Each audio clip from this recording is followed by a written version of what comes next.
दोस्तों आज से पहले आपने ना जाने कितने सारे पानी में चलने वाले जहाज देखे होंगे, क्योंकि आज के समय में हमें अगर किसी दूसरे देश में कुछ भेजना या मंगवाना हो तो 80% से ज़्यादा चीज़ें जहाज से ही सप्लाई होती हैं। ये जहाज इतने बड़े होते हैं कि इनके अंदर पूरा का पूरा एक गाँव बसाया जा सकता है।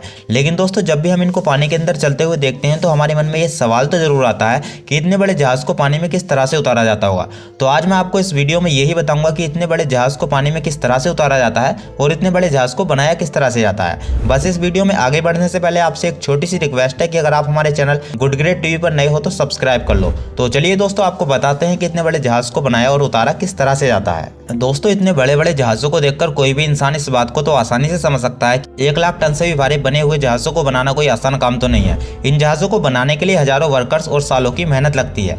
लेकिन हमारे मन में सवाल तो ये आता है कि इतने बड़े जहाज को कहाँ पर बनाते होंगे, क्योंकि अगर सोचा जाए तो इतने बड़े जहाज को अगर समुद्र से दूर बनाया जाएगा तो इनको पानी में उतारना और लाना बहुत मुश्किल हो जाएगा। आपको बता दें कि इनको सुरक्षित रखने के लिए इन जहाजों को समुद्र के पास ही बनाया जाता है।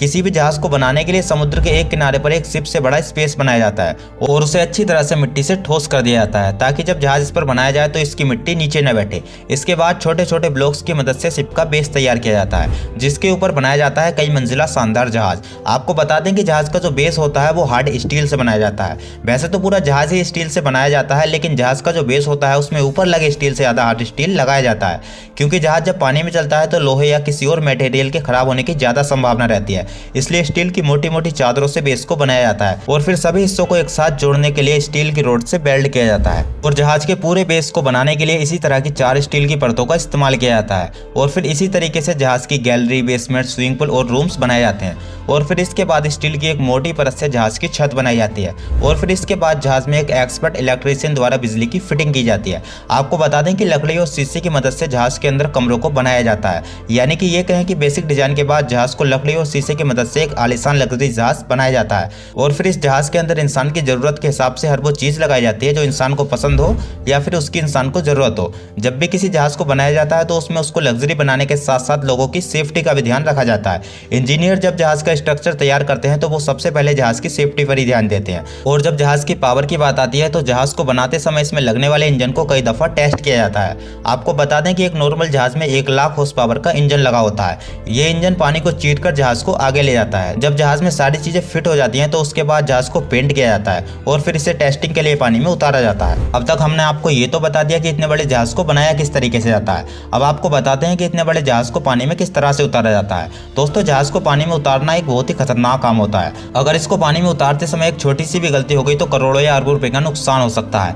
दोस्तों आपको बता दें कि जहाज को पानी में उतारने के लिए 3 तरह की टेक्निक का इस्तेमाल किया जाता है, जिनमें से सबसे पहली है ग्रेविटेशनल टाइप लॉन्चिंग। इस तरह की लॉन्चिंग को करने के लिए जहाज को समुद्र के किनारे पर लाकर ट्रेन की तरह दिखने वाली एक पटरी पर खड़ा किया जाता है और फिर उस पटरी पर तेल और ग्रीस लगाया जाता है और फिर जहाज को एक साइड से पानी में ढकेल दिया जाता है। हालांकि ये लॉन्चिंग काफी खतरनाक होती है, क्योंकि अगर इस तरह की लॉन्चिंग करते समय जहाज अगर थोड़ा सा भी डिसबैलेंस हो जाता है तो वो पानी में भी डूब सकता है। जहाज को जो पानी में उतारने के लिए दूसरे तरीके की लॉन्चिंग का इस्तेमाल किया जाता है उसका नाम है एयर बैग लॉन्चिंग।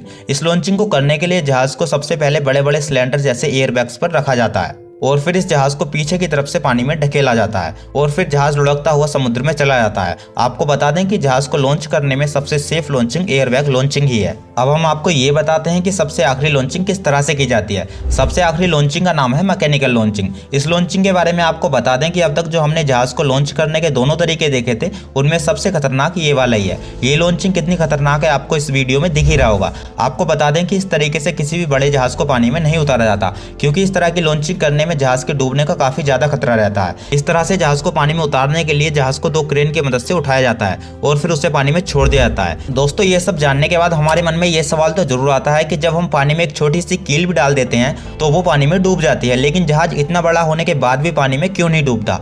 तो आज हम आपको इस बात का जवाब भी इस वीडियो में देंगे। दोस्तों हम सब ये तो जानते हैं कि धरती अपने ग्रेविटेशनल फोर्स की मदद से किसी भी चीज को अपनी तरफ खींचती है, तभी तो हम जो भी चीज पानी में गिरते हैं वो नीचे डूब जाती है। लेकिन हमारे मन में सवाल तो ये आता है कि जहाज इतना बड़ा होने के बाद भी पानी में क्यों नहीं डूबता। तो दोस्तों इस चीज का जवाब मिलता है हमें एक मशहूर साइंटिस्ट आर्किमिडीज के प्रिंसिपल की मदद से। यह सिद्धांत कहता है कि हम जब भी किसी चीज को पानी में डालते हैं तो वो चीज जितनी जगह में आती है वो उतनी जगह से पानी को हटा देती है, और जब हम किसी चीज को पानी में डालते हैं तो उसका वजन उसके असली वजन से कम हो जाता है। और फिर पानी में जाने वाली वस्तु पर 2 तरह का फोर्स लगता है, जिनमें से एक होता है ग्रेविटेशनल फोर्स जो ऊपर की चीज को नीचे खींचता है, और वहीं पर पानी के अंदर दूसरा फोर्स लगता है जिसका नाम होता है बायंट फोर्स जो उसे नीचे से ऊपर की तरफ ढकेलता है। आपने कई कई बार देखा होगा कि बहुत सी चीजें ऐसी होती हैं जो पहले तो पानी में डूब जाती हैं, लेकिन कुछ सेकंड के बाद वो पानी के ऊपर आने लगती हैं। तो आपको बता दें कि ऐसा बायंट फोर्स की मदद से ही होता है और जहाज के मामलों में भी ये सिद्धांत काम करता है। जब जहाज को बनाया जाता है तो उसमें स्टील की परत के नीचे एल्युमिनियम का इस्तेमाल किया जाता है, जो काफी हल्की धातु होती है। और वैसे भी जहाज की लंबाई और चौड़ाई के हिसाब से जहाज में वजन नहीं होता,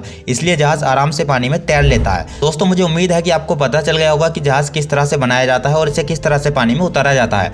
बस आपसे इस वीडियो में अलविदा लेने से पहले आपसे एक छोटी सी रिक्वेस्ट है कि अगर आपने अभी तक हमारे चैनल गुड ग्रेड टीवी को सब्सक्राइब नहीं किया है तो सब्सक्राइब करके बेल आइकन को प्रेस कर लेना, ताकि आने वाली अगली वीडियो का नोटिफिकेशन आप मिस न कर पाएं। तो दोस्तों, मैं मिलता हूं आपसे अगली वीडियो में किसी नए टॉपिक के साथ।